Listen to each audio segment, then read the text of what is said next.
Your alternative talk radio contact. The Planet. KGRAradio.com. With infinite complacence, people went to and fro over the earth about their little affairs, serene in the assurance of their dominion over this small, spinning fragment of solar driftwood, which by chance or design, man has inherited out of the dark mystery of time and space.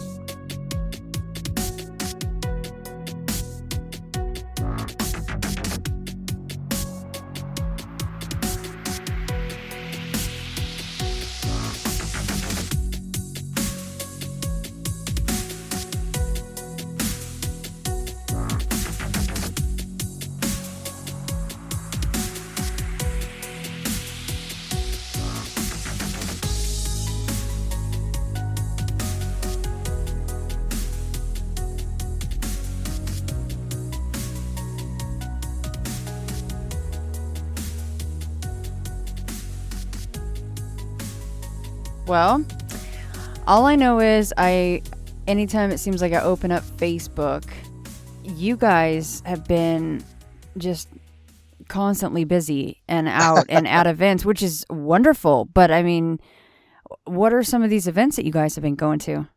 Oh my gosh. Well, we just had the big one last week was Spooky Empire, which is what we're going to get you out to next year. I'm going to do my best.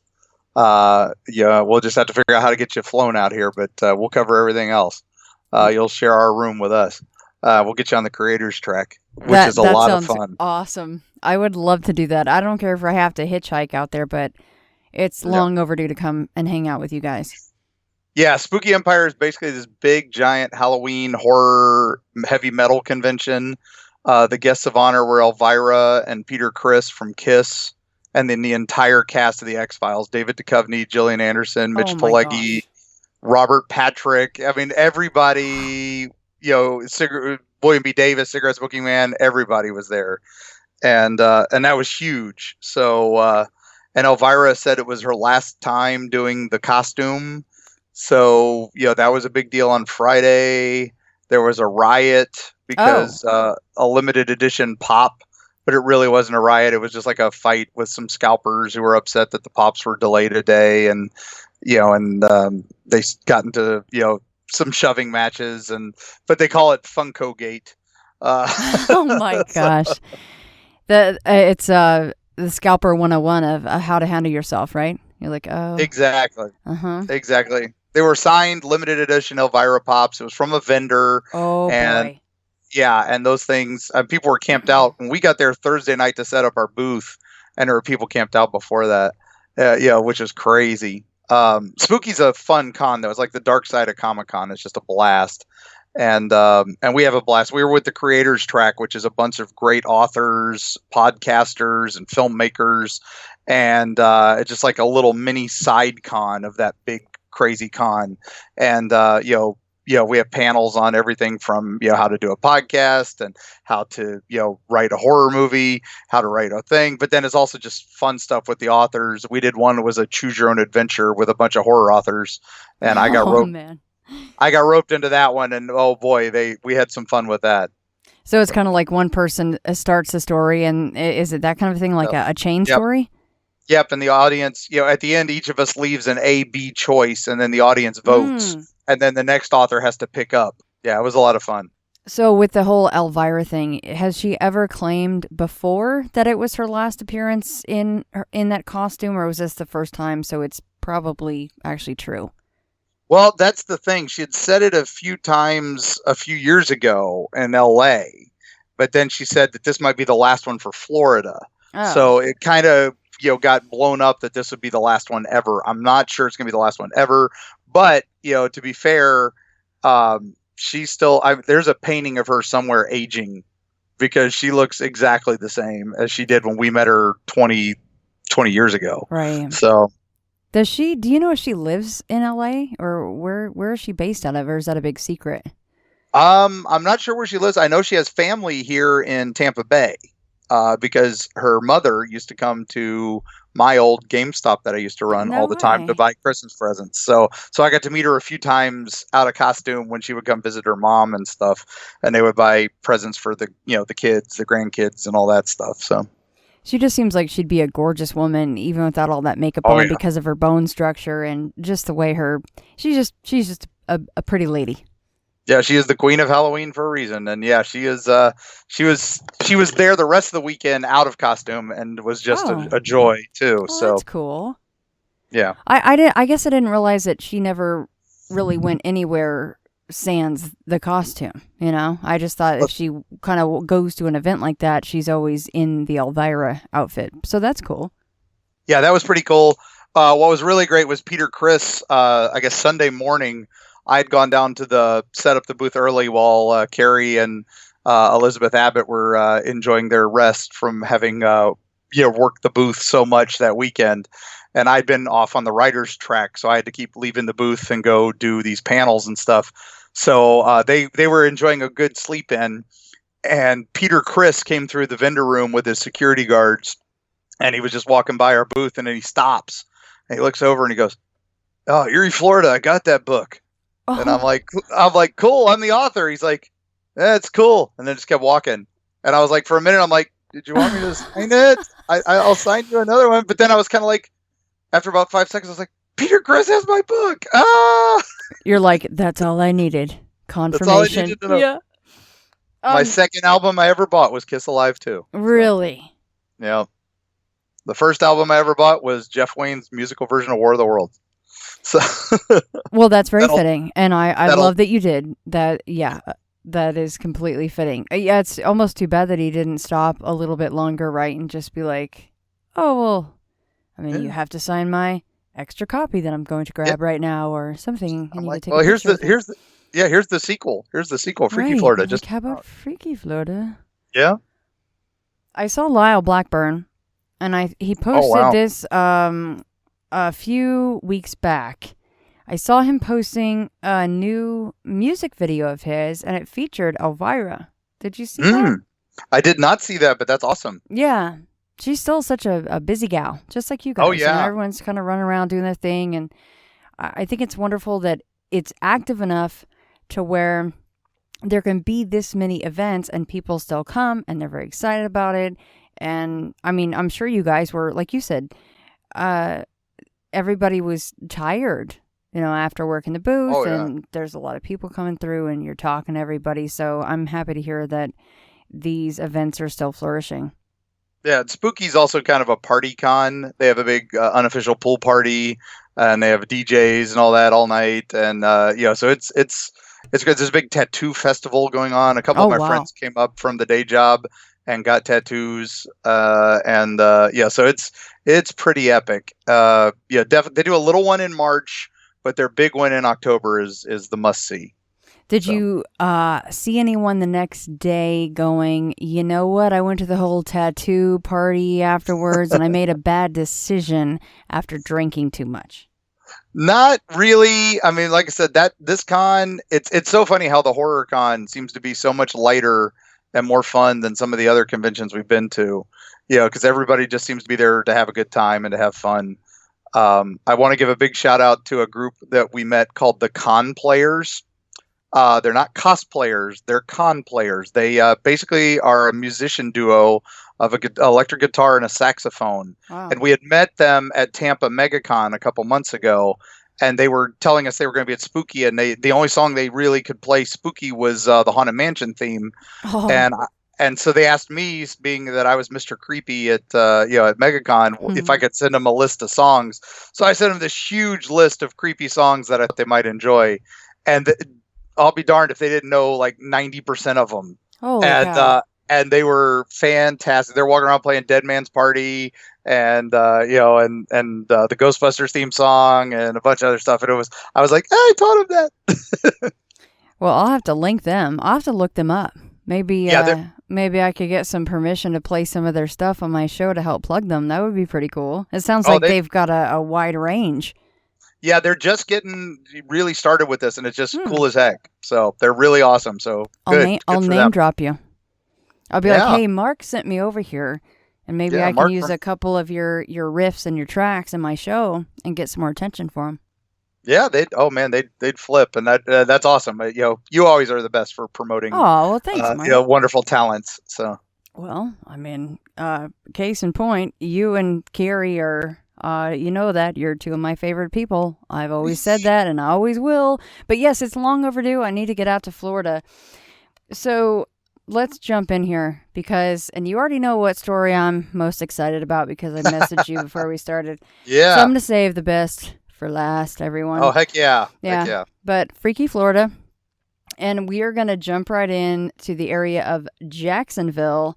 And this is the Devil's School.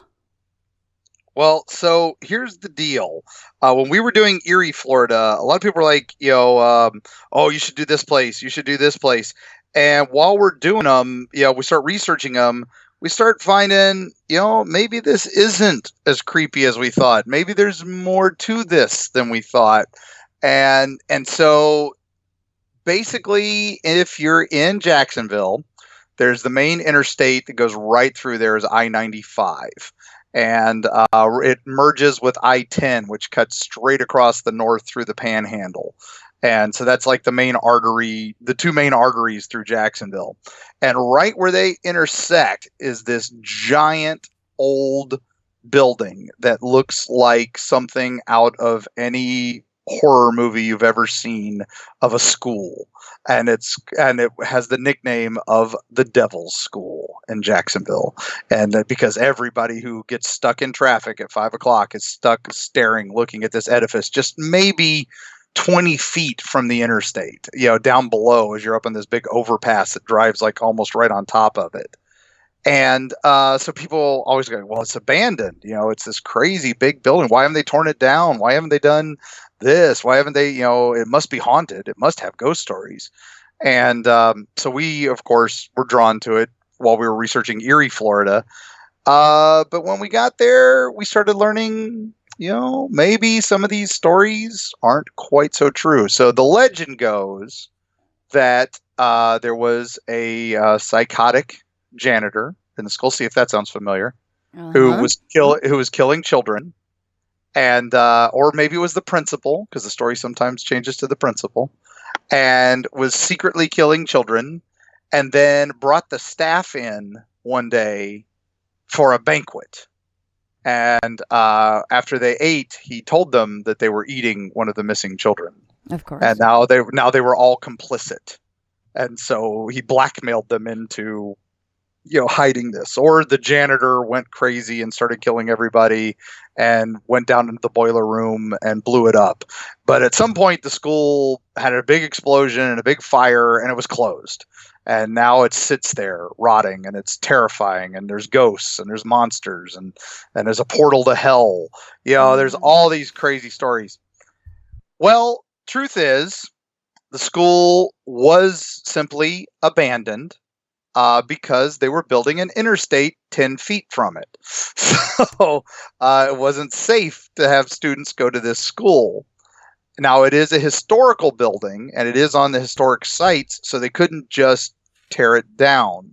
The city used it for storage for some years.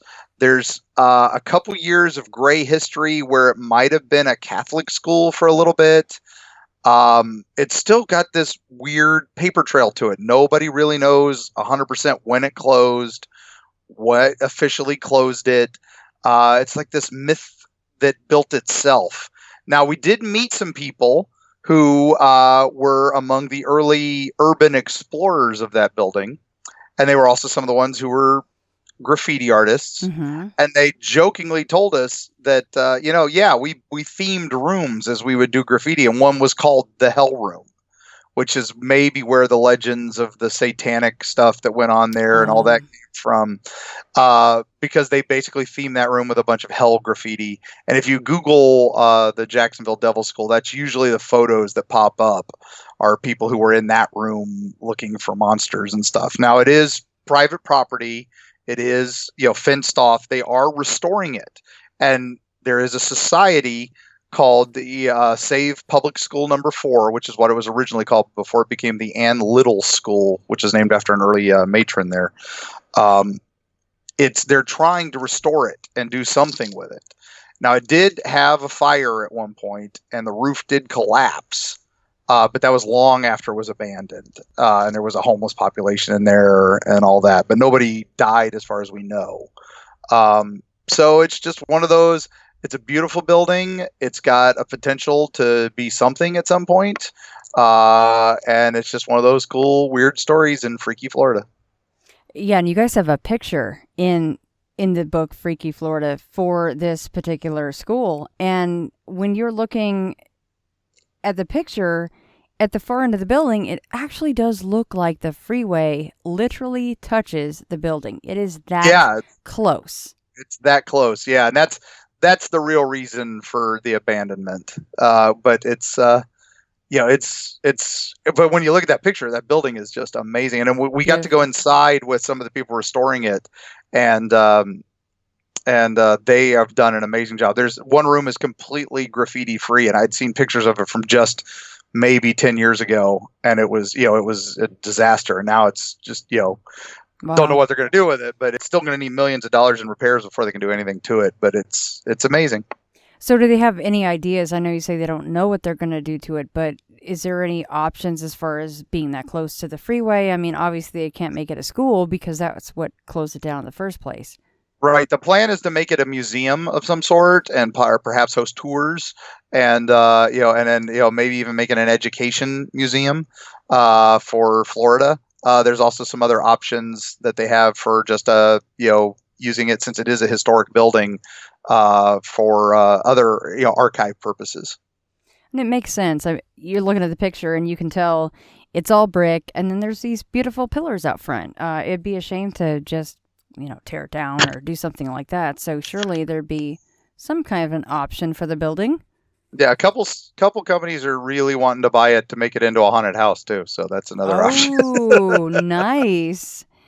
I'll go work that haunt. You guys want to go work that haunt? Until Hellview opens back up, right? Eventually, it will rise. I know it will. And you know what? I don't care what happens, but when Hellview opens back up, I want to be there to help with the haunt and get the second inauguration up for Hellview Cemetery. Yeah, we're applying for a permit again in January. Fingers crossed. Yes. Anything I can do to help out with that, you let me know. All right. All right. Next, we have Gator Joe and Ma Barker. All right. Now this is one of those historical things. We went looking for one thing and came up with a great story. And that's a lot of this book came that way. So Ma Barker, legendary Machine Gun Kate. I don't know how many movies have been made about her. Even Lady Gaga did a song about her. She was she was the most wanted woman in history, according to J. Edgar Hoover. She was, notorious leader of the Barker Carpus gang, and had a bunch of sons, and they were all gangsters and cutthroat criminals. And we're finding out now that may not have been 100%. More likely, she did have some bad sons, and they were, part of a gang, Carpus being the leader, really. And they used Ma as kind of a, their face, so they could, it's a lot easier if a mom and her 3 sons checked into a hotel than if some gangster mall, checked in with 3 guys. Right. That would have raised some red flags, at the hotels that they were staying in and stuff like that. So they used Ma as their face. It was, their like a beard, a mask, so they could hide in plain sight with her. And they were big all over the country, mostly Arizona and Chicago. They got in with the Chicago mob a little bit, and didn't want to tread too much on Al Capone's territory, but wound up getting a little mixed up with that. But anyway, they eventually decided that little Aerie was what her real name was, is what they just kept calling her, Arizona. They would send her. They decided to send her down to Florida because she didn't like her sons hanging out with all these gangster malls. And so she was kind of cramping their style a little bit as they were getting a little big. And So they sent her, down to Florida to just kind of get away from it all, while they were still moving into the big time. So her son Fred and Carpus, were really starting to make a name for themselves, and they kidnapped a couple local businessmen, and the FBI had this new thing called fingerprints, latent fingerprints, and they started figuring it out, and that was up in Minnesota that they decided, we can start pinning these guys, and basically they were forced into to team up with Chicago people like John Dillinger, and basically the FBI team finally catches Doc Barker, one of her sons, in Chicago, and they search his apartment and they find a letter from his mom. And the letter was just telling Arthur, you should come down to Central Florida. All the rest of the boys are here. And it just described this, unnamed lakefront. And there was a map, and it was very vague, but it's somewhere in Florida. So they had kind of narrowed it down. There was a lake in Florida, but, Florida has a lot of lakes. And so, but the letter Ma sent her son mentioned that his brother Fred had vowed to kill this legendary giant alligator named Old Joe, and lived on the lake, and he'd even shot it with his Tommy gun, but it survived. So the FBI starts flooding the state trying to find this legendary gator named Old Joe, and it doesn't take them long before they figure out that there's this little town on Lake Ware called Oklawaha, and they realize, okay, this is where Gator Joe lives, so this has got to be near them. And they narrow it down. They figure out the house. And what they didn't realize at the time was the gang had left just a few days ahead of them. But Fred and Ma were still in the house. So the FBI surround the house, like hundreds of G-men. And they're like, this is in 1935. And they go, surrender. And Fred, from the top window, starts shooting at him. Well, then the gunfight that follows is considered the longest gunfight in the history of the FBI to this day. Hours pass, and the FBI is just opening up on this house. There's only two people in the house, Fred and Ma. They don't know that. They think it's the whole gang. So they pour fire into the house, and people from all over the area are coming to watch, because this is a heck of a spectacle. This poor house is getting filled with bullets from these, from the FBI. And when the FBI stops shooting, they don't even go in themselves. They send in the local handyman. That part is unreal to me. And I had that star because I'm like, what? And I put a question mark and an exclamation point. I'm like, what? Yeah, the big brave G-men are terrified to go into Mom Barker's house. So they put on they get the little local handy guy, Willie Woodbury, I think is his name, and they because I just love that name. Sounds like something that Stan Lee would have created, right? And and then they put him, so he goes inside, and he famously shouts, "They're like he's like, well, you got Fred." And then you got somebody's old grandma, so of course Fred had been shot a million times. Ma had only been shot once, but dead.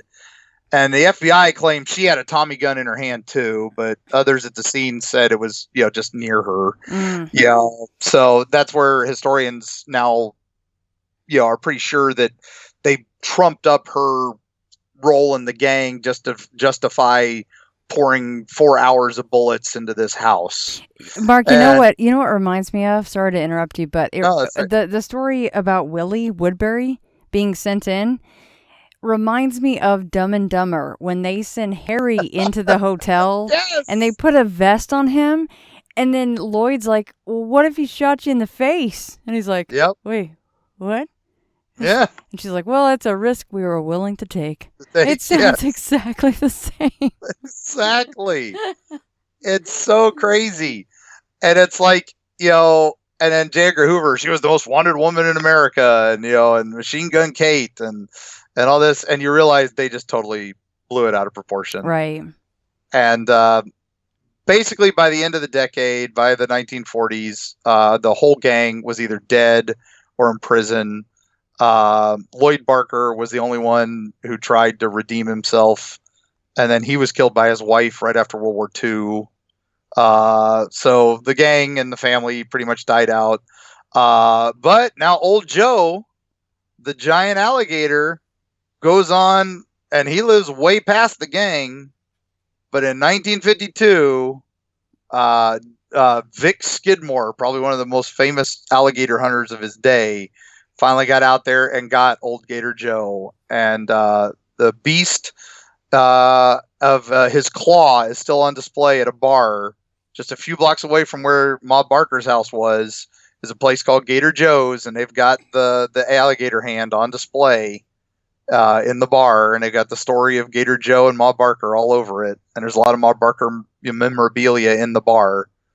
They actually have another bar not too far from there called Ma Barker's Hideout, and that's a good place. Now, the house itself, they didn't know what to do with it. The bullet holes were still in it for years, and they didn't know what to do. And finally, they floated it out on the river and floated it across the river a few years ago to a state park where you can go visit it and look for the ghosts of Ma Barker. And, that's just a crazy thing that, a legendary local gator took down a crime family. So as far as Ma Barker's house, what are the ghosts that are supposed to roam still within that property? Well, they still say you see Ma sitting in her chair and occasionally looking up out of the window. Fred apparently is still there, and he, screams and gets shot multiple times. Oh. You hear the gunfire. That's some of the rumors. We couldn't find anybody who had done a paranormal investigation in the place Right. by the time we went to press, but we've met a few people who have since. And they actually are doing a couple overnights there. They allow people to participate. Oh. So we're looking forward to doing that for, something for maybe the website or, some future projects or something. Or a future book, which I will have you back on for. Yes, Mhm. of course. Yeah, There's we're working on book 3 now. So Exactly. The stories just keep coming. I mean, why not? Oh, yeah, because in the book, I know that you guys went there yourself to Gator Joe's bar. On Lake Weir. So yeah, good food. Is it all alligator steaks and alligator tacos? They do have some alligator, but what's fun is it's kind of weird because it's in the middle of Central Florida. Oklawaha, if you look it on a map, if you can find it, is in the middle of nowhere. And it's, but it's like a beach bar you'd find out here in Clearwater Beach or St. Pete Beach or, down in Key West. It's got that kind of Key West vibe for a thing on a freshwater lake. Yeah, it looks like a cool spot. I'm glad to hear that somebody's going in and investigating that property finally, because if even half of that stuff that happened, not to go ahead and assume that, just because there was a tragedy there doesn't mean anyone's sticking around, but you never know. Yeah, you never know, and especially since it's been moved. Exactly. But apparently that's what upset things. That's what stirred stuff up. So. Right. Anytime you tear up ground or you break down a wall, the spirits are supposed to get upset, right? Mm-hmm. All right, Mark. Well, let's move to the Tragedies of Oakhurst. Okay, now this is one that I thought everybody knew about. It was another one kind of like the gnomes and the turtle that just kind of that kind of blown up now that we've written about it. And I'm like, how did nobody know this? There was basically a wonderful lady named Beatrice Moraine who wrote a book called The Tragedies of Oakhurst. And she wrote it about this fictional town of Magnolia Center. And she admits in the preface, now this is in the 1890s, that it's based largely on fact and the characters are from real life, but she's threaded in romance and to change the book, and it was released pretty popularly. Now, once the book was published, the town of Ocala started realizing that this book's pretty scandalous, because some of the prominent figures of the city of Ocala realize they're the characters in this book, and they start trying to buy up every copy they can from the publisher, because they don't want it out and about, because it's a lot of, scandalous, affair type stuff and all this. Now, the author was not Beatrice Moran. It was actually a doctor who was a wife of an Ocala druggist, and also a pretty good doctor in her own right. And she used the novel, and the pseudonym to try to divert attention from herself. But the town she wrote about was a real place, because she was writing about this place called the Oakhurst Plantation, and that really did exist in Ocala. And the Oakhurst Plantation had a real tragedy and has a ghost story attached to it, where the owner and his wife went riding when they first built the place, and she fell from the horse when a strange white horse ran in front of them, and she died instantly from the fall. And then the white horse just vanished. And then her husband, as soon as he got home, basically, killed himself. Couldn't deal with it. And so for years, anytime tragedy was about to strike the town or the families near the plantation, this strange white horse, this vision of this white horse would appear, and it would just long enough for people to come out and go, what the heck is this lone horse doing? And then it would just disappear mysteriously. And then shortly after that, something tragic would happen. Either the mayor died suddenly. There was a fire that almost burned down the whole town in 1883, and that was where the mayor became kind of famous, was because it was spotted just before that. And that's the legend I thought everybody knew. But basically in the book version, the bride is shot while riding the horse and dies in her husband's arms. And then there's a doctor who buys the house, and then they go through tragedies and all this. And that's all based on local family scandals and stuff. And the book is filled with the horse showing up, bodies after bodies. It's a crazy book. I found a copy of it just before we wrote this one. And it's a tough read, because it's definitely an 1890s written book. Right. But not a page turner, as Yoda would say. Right. Yeah, page turner. I can only imagine. Yeah. But now, Oakhurst, the plantation was torn down some years ago, and it's crazy because now there is a apartment complex on that property, and right across the street is the Oakhurst Center, which is a retirement home. And when we went into it, we went in and I had the book, and I was showing it to the nurses, and telling them, this is where your story, your place was named after, and all this. And so they were like, well, what's the book about? And I told them this legendary ghostly horse that shows up. Yeah. And the nurses were like, what, did you say a white horse? And I'm like, yeah. And they're like, well, occasionally when they know someone's about to die, because they hear hoofbeats and maybe see a horse that runs by the front of the retirement home. And as you can imagine, that might happen a lot in a place like that. So every nurse had a story about it, and that's pretty crazy. That was when I got to the end part, I'm kind of going, oh, well, that is a serious tie-in and validation for the story. And can I just say that Carrie's drawing of this very famous or infamous, depending on who you are, right? White horse is exactly how I would picture it, because it just looks like it's up to no good. It kind of looks a little evil. I mean, we all love horses. I think they're a beautiful animal, but for some reason, this one is a harbinger of doom and death. Yeah, Carrie had drawn for a comic that was an anthology comic, Fantastic Adventures, and I think it was their second or third issue, and that was like her first big publishing gig. And she wrote an article. It was a 2-page comic It was a bunch of 2-page comics, and she teamed up with this writer, and it was about unicorns and elves in a battle, and she drew all these cute unicorns fighting and looking, vicious and all this, and it was just so funny because that's, her drawing this after drawing. They were cute, but dangerous, Right, and then right. and she drew this, and it was You're like, it same, was same. very similar. Yeah. Yeah, exactly. Same but exactly. different. And if that was your cell phone ringer, I love it, by the way. Oh, thank you. That was my daughter was giving me a quick little text. So it was pretty good. That's So, awesome.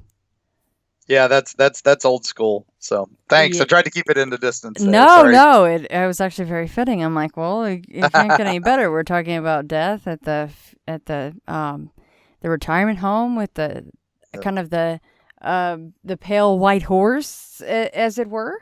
Yeah, exactly. So I'm going to talk to you a minute about Care Of. Care Of is a monthly subscription vitamin service that delivers completely personalized vitamin and supplement packs right to your door. Did you know that 90% of people fall short of FDA recommended guidelines for at least one vitamin or nutrient?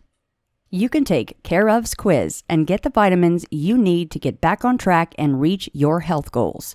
It's easy and fun. Your vitamins get delivered right to your door in personalized, easy-to-remember daily packs. Perfect for a busy, on-the-go lifestyle. And your packs can be easily modified at any time. Care Of even has the options of vegan and vegetarian supplements available to match your dietary needs. For 25% off your first month of personalized Care Of vitamins, visit takecareof.com and enter FRAY. Again, that's takecareof.com, enter FRAY. All right, well, Mark, we are moving to the Apollo 1 complex. Okay. Now, Kennedy Space Center is one of the big draws to Florida for a lot of people. They, that especially those that, love, science, and there's still launches there like almost weekly thanks to SpaceX and some of the other companies that are just launching. And even here in St. Pete, we can just look out our window and you can see them in the distance, even though that's 100 miles away from us.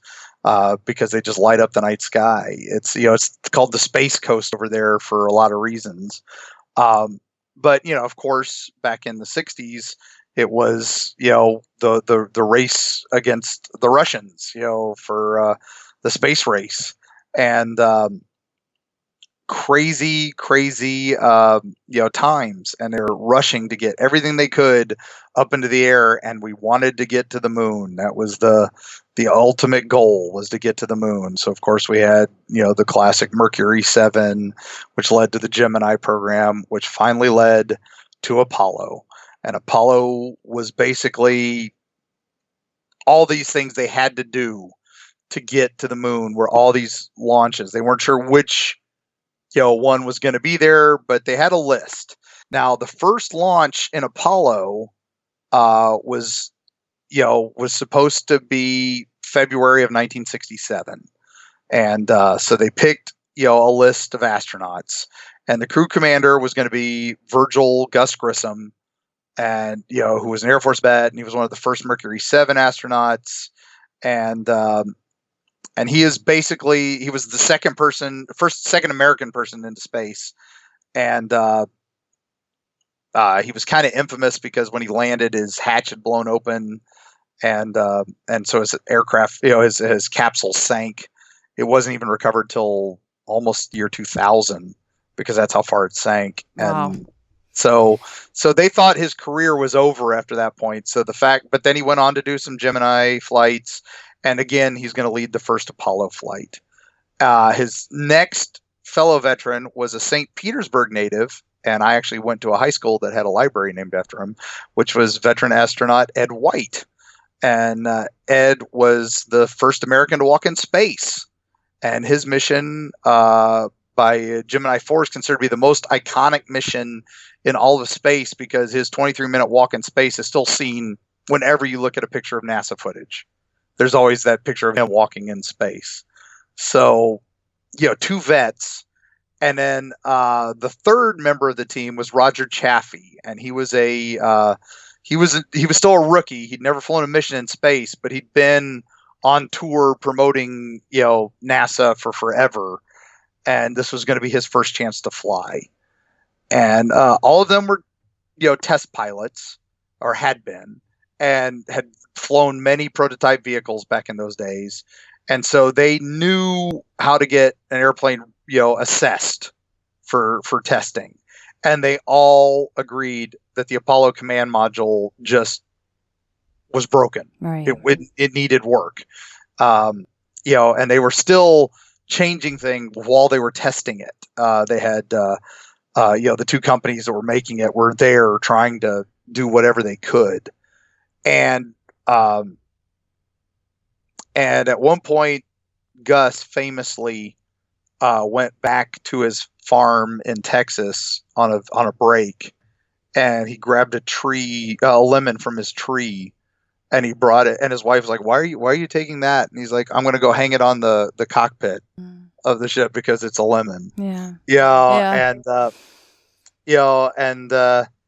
So there's a practice countdown test is scheduled for the morning of January 27th, 1967.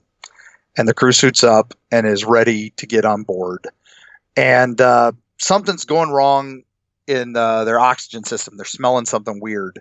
So they put it on hold, and the men still have to stay in the ship. And now hours have passed. Communications are beginning to screw up. And you can hear this recording from the NASA archives. And you just hear at one point Grissom's like screaming through the garbled communications. How the heck are we going to get to the moon if we can't talk between 2 or 3 buildings? Wow! So just to interrupt you, sorry, for a second. That is, if you go into the archives, you can actually still listen to that recording where he's like, "There's no way we can get to the moon." Yeah, because we can't. Yeah, because we can't even talk between 2 buildings. Oh my gosh! And then so they hold the countdown again. And just a few moments later, they hear the word that you never want to hear in NASA, and it's fire. And Deke Slayton, who was the guy who's oversaw all the crew selections, and he was outside for the tests. He saw the flames on the closed circuit, and saw the ground crew struggling to try to get the door out, and it's too late. The crew, died very quickly in fire. And eventually review found that there was a stray spark, and it was in that pure oxygen environment of the capsule because that's what they were flooding it with. Plus, they had flammable features like nylon netting. They had way too much Velcro everywhere. And the hatch door to the command module was impossible to open because of the pressure from the fire. Oh. So terrifying. I can't imagine being the guys, the quote unquote first responders who actually opened that hatch door after they could actually open it, and seeing the remains. I remember in Apollo 13 with Tom Hanks, his son was asking him, what's going to happen if this or that? And he's like, well, there was a fire and they couldn't get the door open, but don't worry, that won't happen again. Yeah, they because of this, NASA and the Senate, did a big investigation into this, and they basically made recommendations that altered the space program to this day. And now astronauts and contractors work together covering design changes. Yeah. The hatch door was completely redesigned because of this, and lives have been saved because of this. One of the best photos we found from this was there was a gag picture that Grissom, White, and Chaffee posed for NASA, and it's them praying over the command module. And it's bittersweet because these were just some funny guys, doing the toughest job anybody been asked to do. And lost their lives on the launch pad during a routine test. 18 more months before they even try to launch more men into space. The complex at LC-34 received numerous firefighting equipment. They built it up, and on October 11th, 1968, the first manned Apollo launch, Apollo 7, launched from that same site. And it was the last time that site was actually used. It was decommissioned in 1971, and they tore it down. Now, the site is still pretty much abandoned. The only structure remaining on the site is the launch platform standing at the center of the launch pad. And you can still get access to it. You have to ask permission. It's not part of the main tour of Kennedy Space Center. You have to be allowed over there. And there's a plaque that's the memorial for the crew. And it's pretty crazy. And of course, there are paranormal stories about the place with ghosts and people hearing the cries of fire and testing. And of course, a famous ghostly astronaut seen trying to climb into the capsule that isn't there anymore. And that one was so famous that inspired a Doctor Who thing of the astronaut ghost of a recent Doctor Who arc. And when they came to America, that was one of the things that just kind of stole a story. But it is definitely an amazing site. Like I said, again, kind of like Dozier, we went there looking for the ghosts, and just the history itself is, pretty powerful. So is there any rumor as to who the ghostly astronaut is seen climbing up? That's the question. Is it one of the three guys climbing into their test, but they weren't in full gear for that. So here's a guy in full gear. But, was it, one of the guys from Apollo 7, just remembering his flight on that fateful launch pad. There's a lot of rumors about it, but that was the only two launches on that site. So it had to be one of the six. So. All right, Mark, we're going to close this down in a big way with my favorite story. I was reading through and I'm kind of going, oh, okay. Oh, hang on a sec.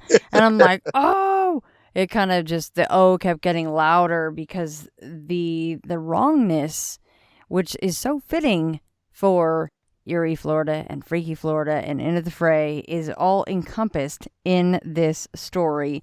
And it is called The Isle of Bones and the Corpse Ride of the Conch Republic.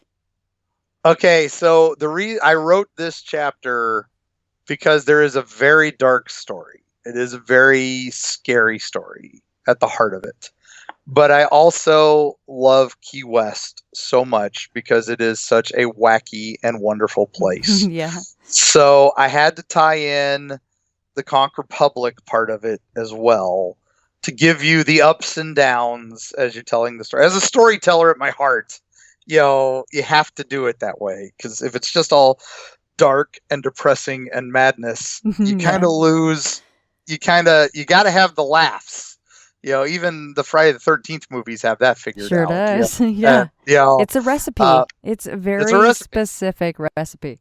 That's why the Haunted Mansion works so well. You got the goofy, you got the spooky, yes, and everything in between, and that's, so it goes all the way back. Why it's called the Isle of Bones is because when Ponce de Leon and his crew stumble upon what becomes Florida, they come across an island, and it is just stacked with bones.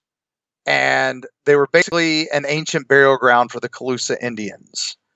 And the sheer just ginormousness of this was one of the westernmost keys, and was becoming a reliable supply of water for all his explorations, because we're miles away from Cuba at this point. And he decided to call the island Casa Hueso, which is the Isle of Bones. And of course, it is now known as Key West. It became a Spanish fishing village, and the Spanish left a garrison there for a long time because it was kind of the halfway point between Havana and Miami. And, it was pretty famous. But, it had a dark history. No one really knew why all those bones were there. It was just, honestly, we think the Calusa Indians were just using it as a nice place to get rid of all their garbage and their bodies. And most of the Spanish and most of the Native American population left Key West for Havana in the 1760s when the British took control, and they were, basically forcing them out, and they were using it there as now to supply the Royal Navy, and of course it passes hands a few more times, but so all this goes on. And it finally becomes part of the United States, and it becomes the richest city per capita in America by the 1830s. Everybody's flooding there because it's got a salt industry, low tide. It was easy for them to get salt mines from the sea. Instead of from mines, they were able to get it from the sea, and and suddenly everybody's flooding there for fishing, and it's becoming this huge thing. And a lot of the people who come there, they start calling them conchs, which is named after the conch seashells they would find while they were out salt harvesting or fishing out in Key West. So the locals became to be known as the conchs, and that's where it gets its name, the Conch Republic. What that happens is a little while later, this town is just crazy, and we love it because it is so Florida. Yes. Yes. Basically, well, let's get into Carl first because he kind of happens first. Sorry about that. Oh, yes, Carl. Divert here. Yeah, no, Okay. it's okay. Let's go to Carl. Let's go to Carl. Okay, so now you got a little bit of the history of the town and why it's called the Conchs. But we're going to get into that a little bit more too. So 1930s, the Key West is in the height of the Great Depression. It's no longer the richest town in America. And a man comes to Key West, and he is called Count Karl von Tanzler von Cosel. Called Karl Tanzler von Cosel. And he is from Germany, and he has 9 degrees from various universities. He is an electrical inventor and a doctor, been a submarine captain, and he's this genius. Very accomplished man. Very accomplished man, and he gets a job at what was Fort Pickens. I'm sorry, not Fort Pickens. Fort Zachary Taylor. I'm sorry, Fort Pickens is way up in Pensacola. Got my stories confused there. But anyway, he gets a job there at the U.S. Marine Hospital, and he's going to be their new pathologist and X-ray technician. And he's going to help with the tuberculosis outbreak that's going on. And he would tell often of the story that he had been visited by the ghost of one of his ancestors, Countess Contestina von Cosel. And she frequently visited him at night and gave him visions of his future. And one vision was the face of his love, an exotic, dark-haired beauty of no compare. And he was obsessed with finding her his whole life. Now, just to interject here, he was already married with a couple of kids, right? He had his German wife and a couple of kids. See, the real thing about Carl is he's not a count. His name's not even Tanzler von Cosel. His name is Karl Tanzler. Yeah. He immigrated from Germany with a wife and 2 young daughters. He tried to find work in Austria, couldn't find that, went to Cuba, still found no living wage, came to Zephyr Hills, Florida, which is in the middle of the state, and met his sister who'd been there. And then he brought his wife and daughters home to Zephyr Hills. And still finding work hard to come by, he heads to Key West and leaves his family completely behind and reinvents himself with this new name, this new identity, and made up claims. And imagine this guy in modern day, somebody just Googled him and said, "What? You're not a count." Hang on a second. I can't trace this back. This university doesn't exist. How are you a submarine captain? Yeah, you're all of these things. You're a submarine captain and a pathologist. Where do you find the time? Yep, crazy. So 1930s again. Young lady named Elena Milagro de Hoyo was not doing well. She was a Cuban immigrant and moved to Key West with her husband, and they were working in a large cigar factory. She miscarried, and her husband left her. And just basically tragedy after tragedy for this poor lady. And members of her family became ill with tuberculosis, and she felt like she was cursed. And then she too started becoming ill. And she went to Marine Hospital, where Carl was working. Tanzler saw her and said, "That's her. That's the woman from my visions. I have to treat her personally. I will save her life." He also began to buy her presents, jewelry, fancy clothing, professed his love for her. Now, she was 22 and he was 55. But love knows no bounds, according to Carl. Elena was flattered, but honestly, she just wanted to get better. The courtship was not to last because Tanzler wasn't a doctor and he was actually unable to help her. You know what that reminds me of? What is that movie with Tom Hanks is pursuing Leonardo DiCaprio? Leo's pretending to be. Yes, that's what it reminded me of. Oh, 100%. This guy is that crazy brilliant. It's that level of genius that is he insane? Yeah, he's insane, but somehow he gets into all these places and is able to work at all these places and interact with the people that he shouldn't be interacting with. Yep. So poor Elena passes away, and she's buried in this very plain, potter's grave. And Tanzler's like, "Look, she was the love of my life. I'm going to build her an above-ground tomb for my beloved Elena, and I'm going to pay for it." And, of course, the family's, "Oh, my gosh, what? Okay.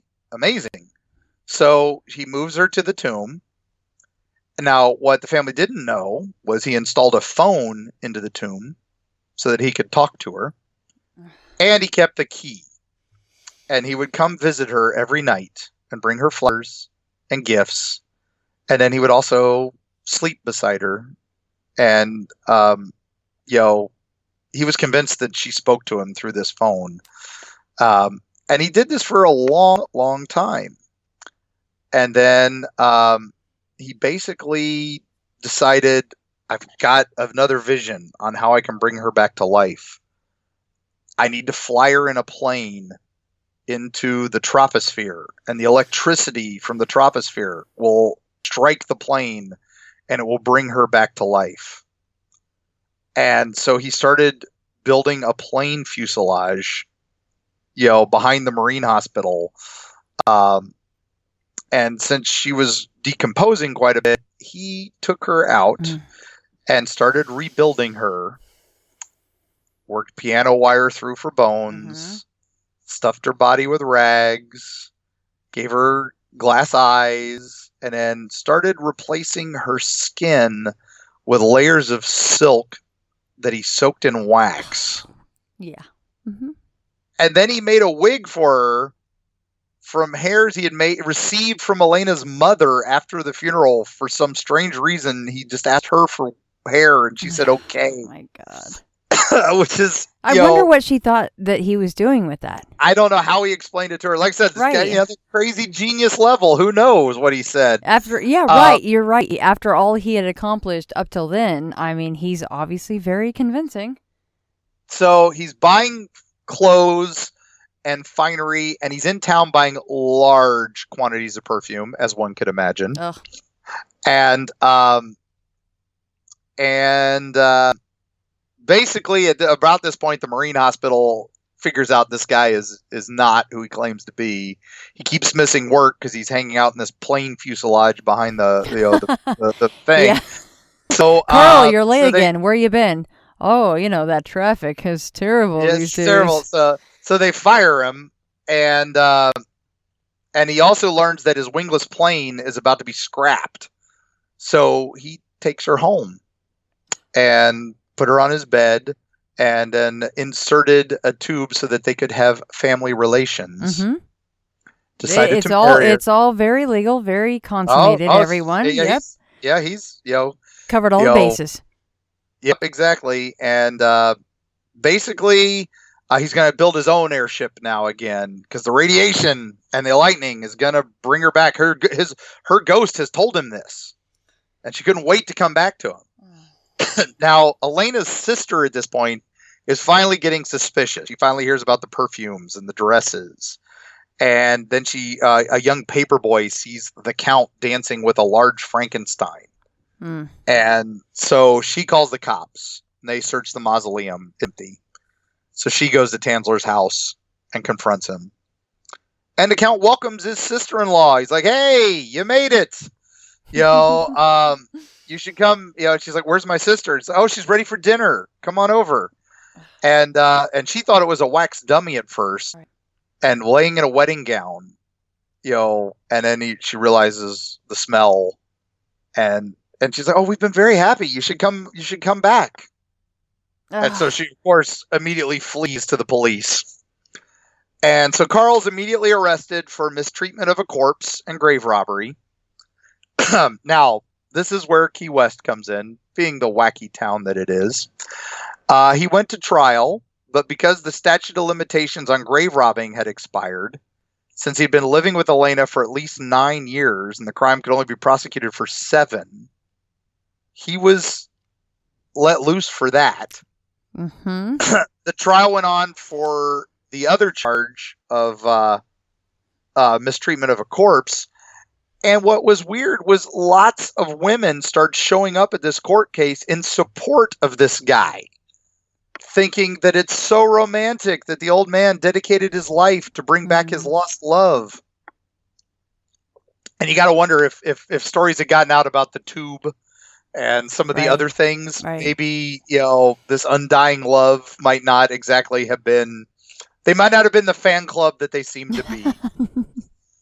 I can only imagine that scene. All those women going, "Free Carl, free Carl," and then all of a sudden, they're going, "Wait, here's what really happened," and they're like, "Oh, Carl, my God, no." Yeah, no, that's just so freaking wrong. I loved how, not Stephen Colbert, the guy who does the show, John Oliver, did a great thing. He was talking about sex is like boxing. If both sides aren't consenting, one's committing a crime. Yeah, and right, exactly. It's assault. So it's assault. Yep. So anyway, so the judge at this point is kind of having enough of this because he's still calling himself Count von Cosel, and he even asks for Elena's body back because he still wants to build a plane to fly her up and save her. And so he sent to psychiatrists, and the psychiatrists are like, "Oh, he's fine." Yeah, I wanted to, because I put a note there with a big question mark, and I wanted to ask you about that because I'm kind of going, even back then, how in the world would they say this guy is? Oh no, he's fine, he's normal, it's totally cool. He's harmless. What is that? He's harmless. And again, I go back to Key West. This is a town Key West. Key West. This is a town in the 1970s running drugs out of their fire station. There you go. And the mayor gets, the FBI come down to arrest the guy who's running it. And the mayor at this point, Captain Tony, who is famous for owning Captain Tony's Saloon, a great haunted place that'll be in our next book.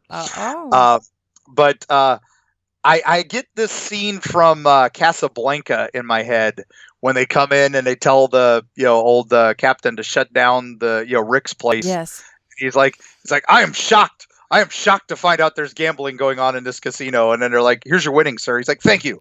And I'm totally expecting that's what the mayor of Key West at this point is like. It's like, "I'm shocked to find out that there's drug smuggling going on in my fire station, and they haven't been sending me my cut."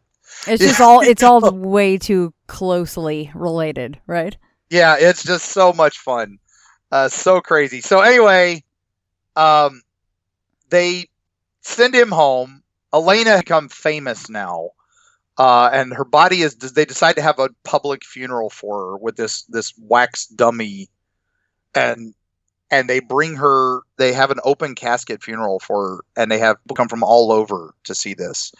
And we talked to one of the people who actually saw her, and he's like, it was just the scariest thing he'd ever seen. It was odd white and black glass eyes, and he still dreams about them. And they basically buried her again in an undisclosed location. And Tanzler kind of becomes this weird celebrity. He writes an autobiography. He gives tours of his home and his lab of electronics that he's, and he's, this mysterious corpse bride and his count. He starts writing about for Fantastic Adventures and other pulp magazines. And all of his stories involve like love from beyond the grave. It's crazy. But in 1952, Carl finally passes away in his home back in For Hills after having not been seen for several weeks. And he's found lying on another dummy he had made of Elena with another death mask he had copied from the original one. And they, even his wife and daughters, with all this, had no idea. They knew nothing about this. He was living with them, and they didn't even know about this weird dummy he had. Craziness.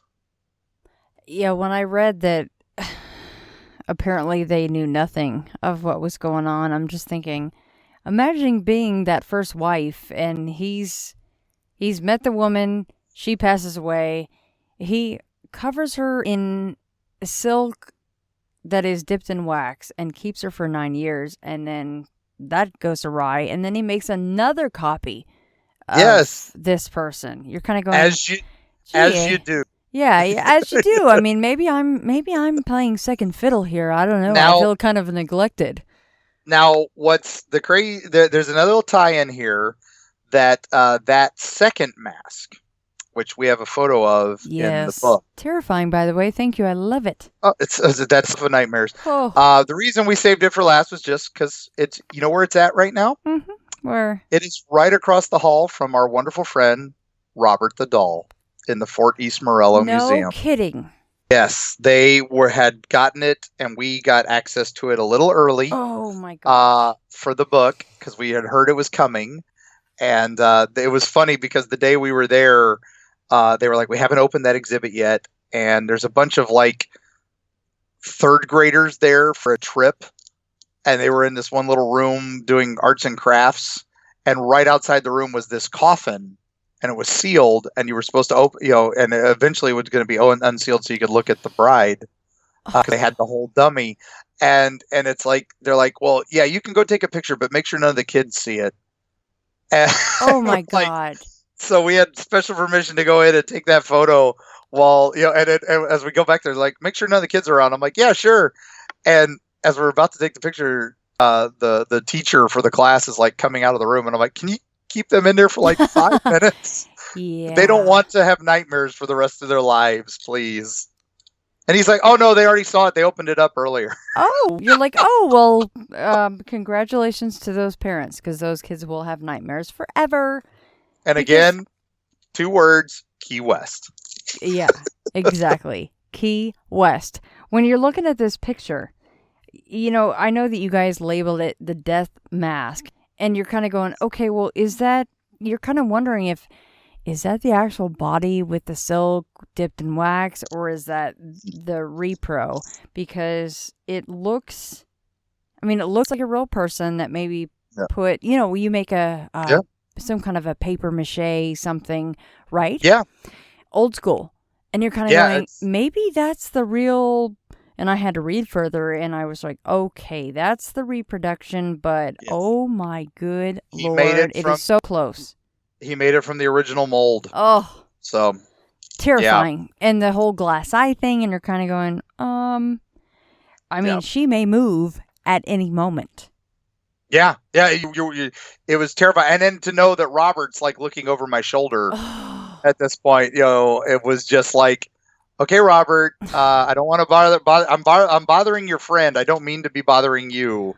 At the same time. So that is, definitely, if you're down west, definitely make a trip to the Fort East Morella Museum, where you will see this wonderful exhibit now. They actually have her tombstone from her crypt, which was blown up. Gosh.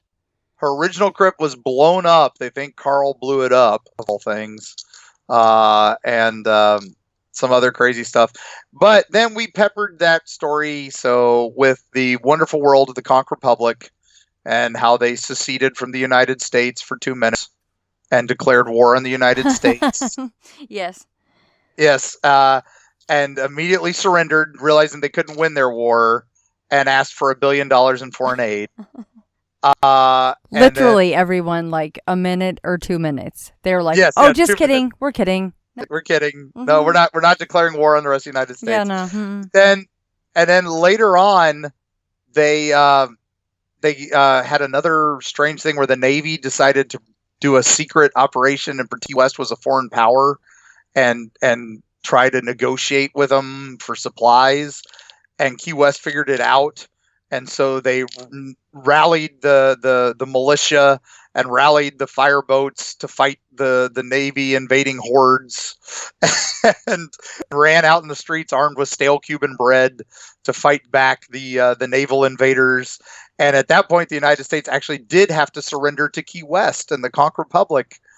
And so the Conch Republic has this wonderful sign now that's on their flag that's "We seceded where others have failed."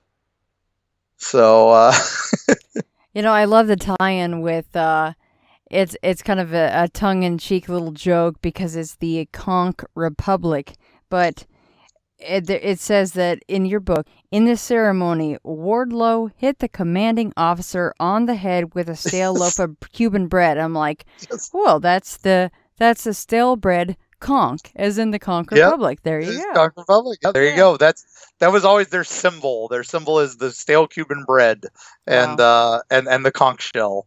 And so you can go visit Robert. You can go visit that. You can visit Captain Tony's Saloon, which has a witch buried in it and a ghost story that we'll be working on for the next book. And has a hanging tree right in the middle of it. It was the old Sloppy Joe's where Ernest Hemingway went. And we got stories about that. So we've got plenty more Key West to talk about when the next book. So what all more can you tell us about the next book? Well, we're working on it right now. They wanted us to do basically a haunted Florida.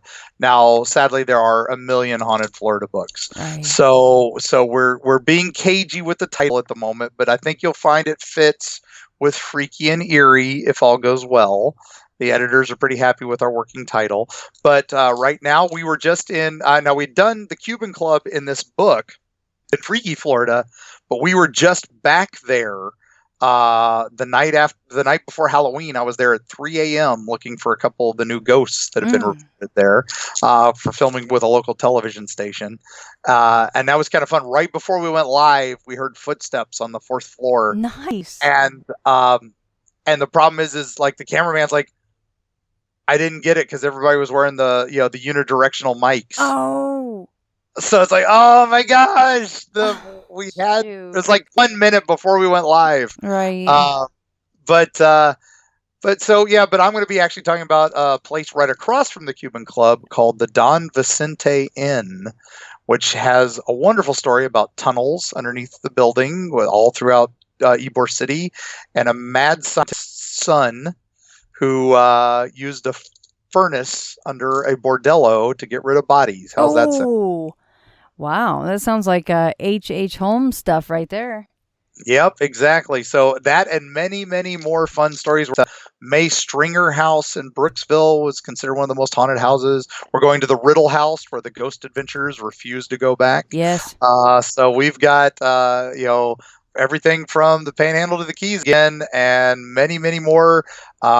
Working on the first draft, finishing that up, and it'll be off to the publisher in January for release next September as publishers go. So, one of my favorite things about you guys is you log the miles because you guys actually go to these locations. So, do you have the miles logged now through project number 3?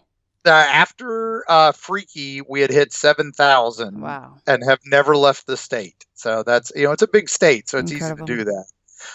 And now we are working on think we're on the 11,000th because we've actually done more for this book, and we've got 2 more trips before we finish the book, and that's by the end of the year. So we've got a couple more.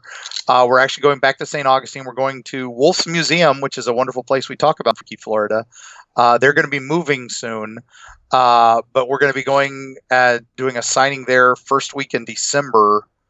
But because we're there, we're going to be hitting a couple haunted sites with a couple local tours that normally don't have access to. So we're enjoying that. And then Wolf's building itself is supposed to be wonderfully haunted, and that's a great museum filled with crazy artifacts and all that from serial killers and Adolf Hitler and their dark, mysterious tourist stuff.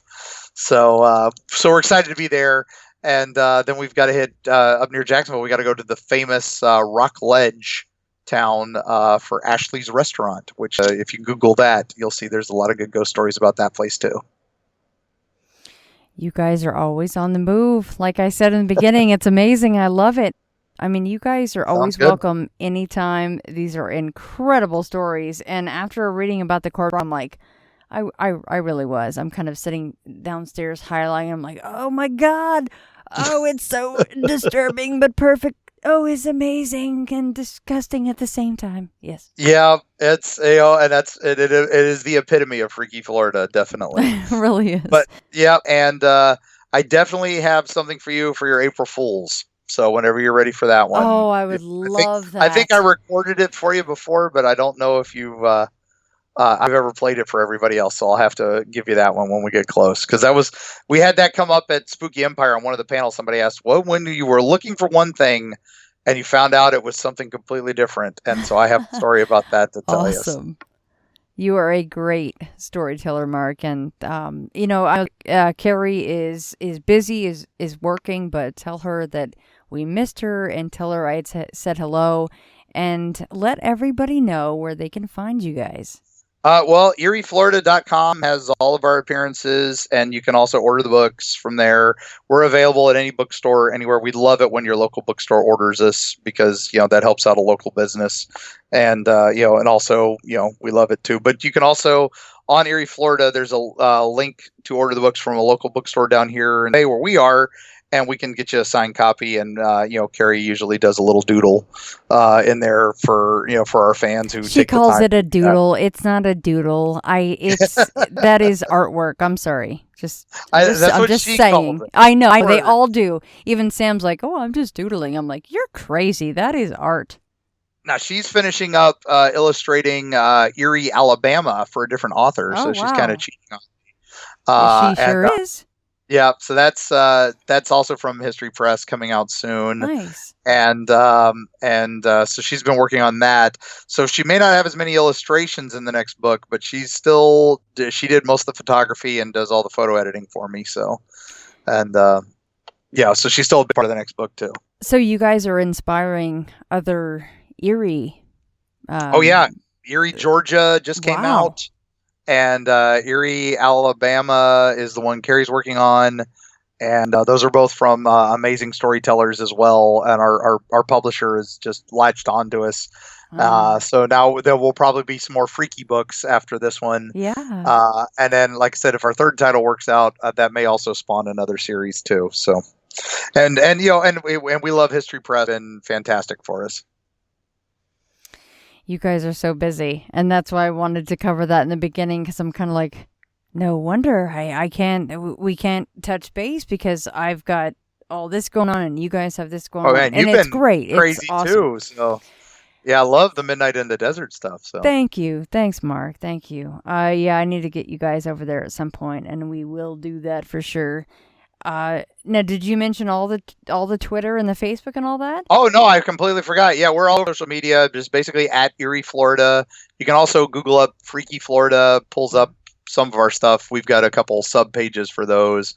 And I think we've got the holding title for the new book is Tragedies of Haunted Florida. Oh. So you might find that one, but there's not much there yet because that is probably not going to be the final title, but we held it just in case. But if you go to Erie, Florida, we just did a bunch of stuff for local televisions around the state, and did some stuff on PBS, was on All Things Considered, and a couple of the local radio shows. So we've got all that up on the website too. And there'll be a lot more coming up over the next couple months as we update the site as we're getting ready for book 3. And the website, the main hub is erieflorida.com, right? Right. Yeah. Okay. And you can find, like I said, everything else like Instagram and all that is just like at Erie, Florida. Right.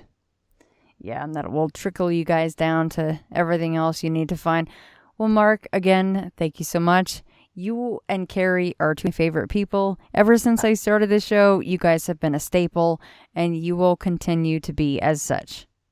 All right. We love you, and we got a package coming your way that I hope you enjoy. So thanks, Mark. All right. And see you all on the other side. Well, I'm so-and-so. I was given this name by my parents. I've been to such and such a college.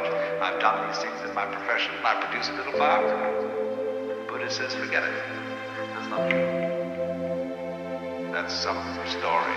That's all gone. That's all past. I want to see the real you are now. Well, nobody knows who that is.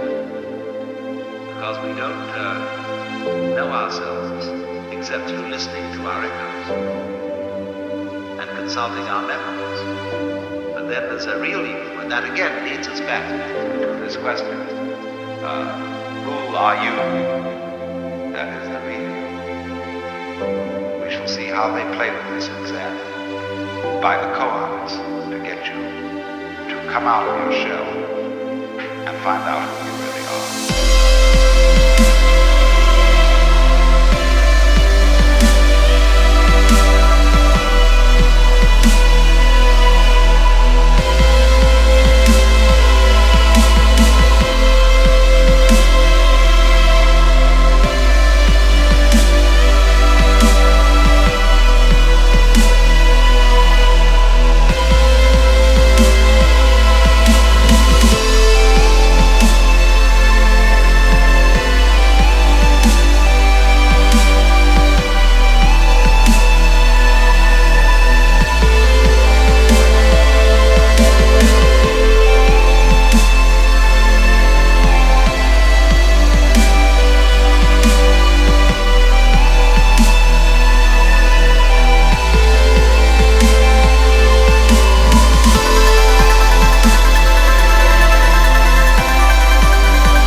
when you settle down in the train to read your newspaper and so on, you are not the same person who a little while ago left the platform.